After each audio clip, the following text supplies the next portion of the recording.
A imigração portuguesa para os Estados Unidos da América deu-se em três vagas distintas. A primeira ocorreu entre 1870 e 1920, apesar de que algumas obras fazem referência à presença de portugueses neste país já no século XVI e XVII, devido à saída dos judeus sefarditas de Portugal e com os descobrimentos iniciados pela coroa portuguesa a partir do século XV. Foram várias as razões que levaram a este êxodo para os Estados Unidos.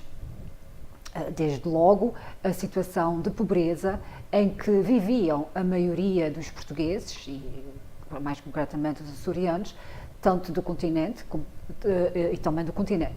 O desejo de escapar ao serviço militar foi outra das motivações que se aliava também a uma certa inclinação histórica para o mar que os portugueses sempre tiveram.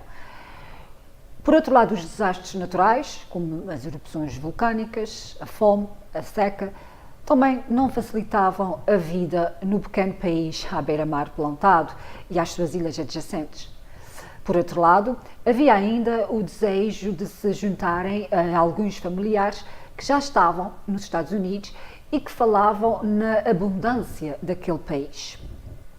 Estima-se que cerca de 144 mil portugueses emigraram para os Estados Unidos entre 1899 e 1919. Os estados escolhidos para fixação foi a Nova Inglaterra e Califórnia, nesta primeira vaga. Na Califórnia, a população portuguesa concentrou-se em regiões agrícolas e, posteriormente, foram-se mudando também para zonas rurais, como foi o caso de São Francisco e Sacramento, onde podiam encontrar trabalho em outros setores de atividade, como foi o caso da construção civil e a jardinagem. Já na Nova Inglaterra, a oportunidade de trabalho surgiu na indústria da baleia, na pesca e também na agricultura. Para além da pesca, os portugueses encontraram trabalho na indústria têxtil, já que a Nova Inglaterra era uma região fortemente industrializada e isto permitiu que grandes vagas de imigrantes se tenham fixado nessa região dos Estados Unidos. Dado o baixo grau de escolaridade dos portugueses, as fábricas eram de facto um local ideal, já que não exigiam grande formação. Como vimos pelo acima exposto, a primeira grande vaga da imigração açoriana dá-se essencialmente devido à pobreza generalizada nas ilhas naquele tempo. E a verdade é que a pobreza sempre foi um problema na sociedade açoriana. Um estudo de 2011, da autoria de Fernando Diogo, relata-nos que a pobreza nos Açores tem vindo a modificar-se ao longo dos tempos. Defende que a pobreza e a consequente exclusão social não se resumem a uma questão puramente monetária. Antes, devem ser consideradas enquanto processos multidimensionais. O autor mostra-nos que os Açores apresentaram sempre uma elevada taxa de pobreza. Entre 1994 e 1997, a região apresentava a taxa mais alta de população pobre do país.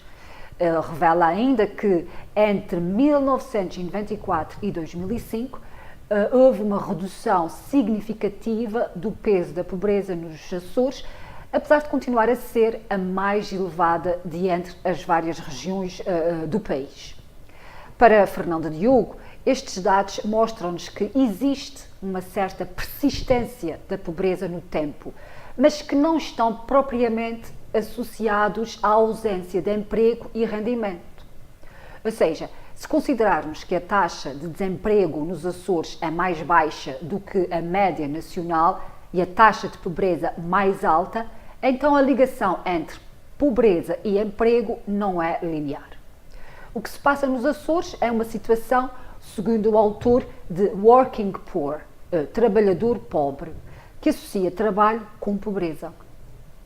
Salienta ainda para a necessidade de se ter em consideração as diferenças entre as várias ilhas no que concerne aos níveis de pobreza. Falar de pobreza nos Açores é falar de uma realidade distinta entre as 9 ilhas e é sobretudo um problema que afeta a ilha de São Miguel. Demonstra ainda que a pobreza nos Açores está associada à organização familiar, à escolaridade e ao relacionamento com o trabalho, sobretudo das mulheres. A pobreza é de facto um problema nos Açores, pelo que é de salientar todo o esforço que o Governo Regional tem colocado nesta matéria através de políticas de coesão social, de emprego e de formação e que visam precisamente a redução de situações de exclusão e de pobreza.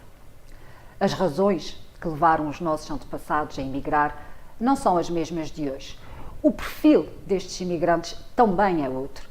Hoje falamos de mão de obra qualificada, jovens licenciados e pós-graduados, ao contrário dos nossos primeiros imigrantes, que nesta primeira vaga mal sabiam ler e escrever. Mas foram estes homens e mulheres viram no mar a terra que lhes faltou, nos Açores, e levaram consigo a nossa língua, a cultura, costumes e tradições. Não esqueçamos, por isso, que é na nossa diáspora que os Açores transcendem as suas fronteiras.